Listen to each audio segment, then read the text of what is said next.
Hi guys, welcome back to my channel. I want to talk about the last episode of 90 Day Fiance Happily Ever After with Gino and Jasmine. But before I get into that, I do want to talk about this post that Jasmine made today. So she posted some photos of her and her man Matt in Las Vegas. She said, Matt took me to Vegas, no cameras needed to pay for the trip. Some had to film the whole thing just to afford the flight. Well, somehow Gino was able to afford a flight to Las Vegas to see this Natalie chick. So let's get into this first episode of this season. It starts off with Jasmine waiting outside of an airport, and then they show in a separate scene that Gino is sitting there rolling his suitcase through the airport, and it looks like he's about to walk outside and embrace Jasmine. So I'm thinking, okay, maybe this is after they return from the last resort. Maybe for some reason they decided to put them on different planes. I don't know. But then suddenly, when I'm expecting Jasmine and Gino to be meeting up at the airport, they show Jasmine outside, and Matt walks out to Jasmine, and Gino walks out to this girl named Natalie, and he flew out to Vegas to see this girl, and apparently him and this girl start talking when he found out that they're going to have this open marriage. And Jasmine was trying to claim that Gino had been talking to her and other women before the resort. Gino is adamant that he was not. He said that this was a girl that had hit him up. He never entertained it, but since Jasmine was entertaining other people, he thought it was his turn. I am a little disappointed though, I'm not going to lie, because I thought that they were going to film them coming home from the resort and see the follow-up of their open marriage. But I guess they gave them a break between filming, and when they got back home from the resort, Jasmine within weeks was already breaking the rules that Gino had set for their open marriage.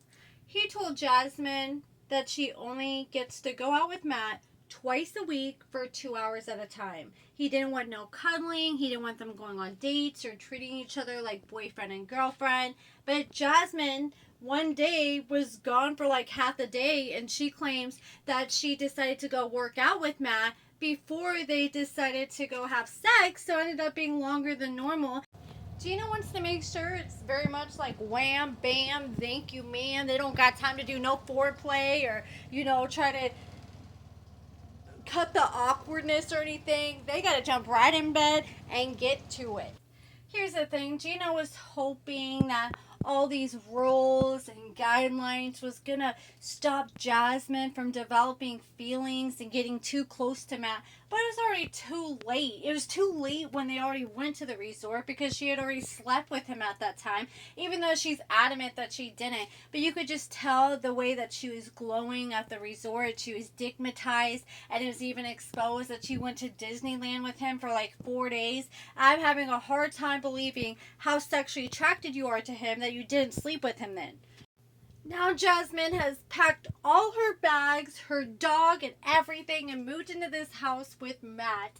And I guess it was just supposed to be like a temporary situation, but now it's turned into 4 months.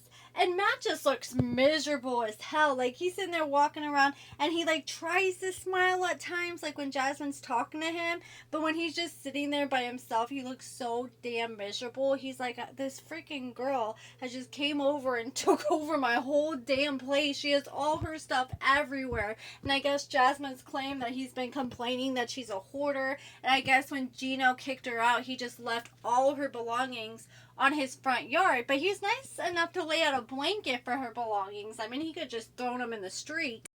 She refuses to unpack because she thinks that Gino is going to call her any day and just invite her to come back. And they're still trying to say that they're in an open marriage. No, like, who the hell are you trying to convince? I feel like the producers probably told them, okay, pretend you guys are still in an open marriage, because it's pretty evident that they're not. I mean, Gino sat there and threw all her stuff out, and he's trying to say, oh yeah, we're in an open marriage, but you're not trying to work to make this marriage work, so it doesn't seem like you're in an open marriage. It just seems like you guys are separated, and you just haven't divorced yet. But I think Jasmine's also holding on to saying that she still is entertaining the idea that her and Gino could get back together, and she still loves him, because she does not want to get kicked out of the United States and get deported. Jasmine's no fool. She knows that she completely just cuts off the idea of having a marriage that could risk her being able to stay in the U.S. So she still entertaining this. And I also think she's just entertaining this for the cameras, because if she's not with Gino, that might risk her no longer being on the show. But I highly doubt it. I heard Gino is supposed to come back for the single life, but she isn't. But even then, I don't think this is the last we're going to be seeing of Jasmine. I'm pretty sure all the producers have a hard one for her because she's a great actress. She can cry on command like she was doing in this last episode. But honestly, I don't know how long they would be interested in following Matt and her storyline, because it honestly seems like Matt's kind of boring. I'm not going to lie. Like, at least Gino's quirky, and him and Jasmine were just total opposites, so it was interesting to watch.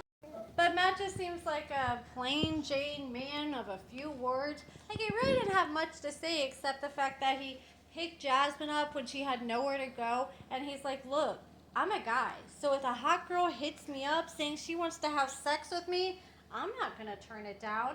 And he said that he has never been in a serious relationship before, which does concern me for Jasmine, I'm not going to lie.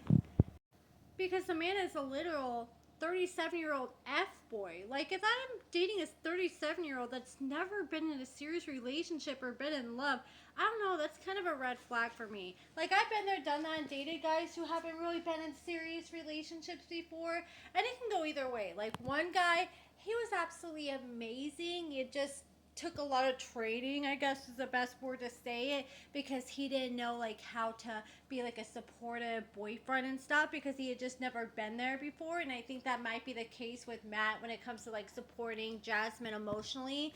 Like, I'm sure he knows how to be a great friend to her, but the real test is, does he know how to be a great partner to her? And the long term, since he's not developed the same relationship skills as someone who's had long term partners. And when it comes to having like serious relationships, like, I know for me, like, the more serious relationships I've had, like, the better I become at navigating like disagreements and learning how to find common ground.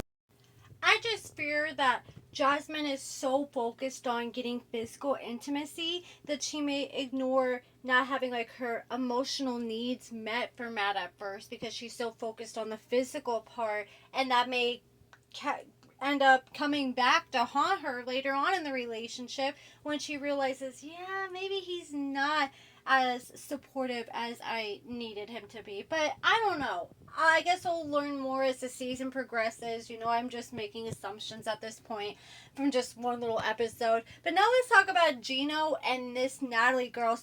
After I saw this girl, I could tell that Gino definitely has a type. He likes girls with long brown hair, big lips, curvy, and that's all Natalie was. And she was very short, though. He did point that out. So Gino meets up with this girl. He went out to Las Vegas to see her. They had been talking online through social media, and Jasmine was trying to claim that this girl was just hired and this isn't actually his girlfriend, but I don't know how much I believe that.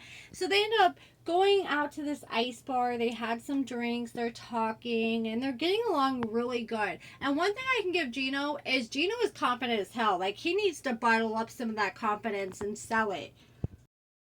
He was feeling himself in his little button-up shirt that he just bought. So they go to this ice bar. They had some drinks. They had some shots out of this little ice titty sculpture.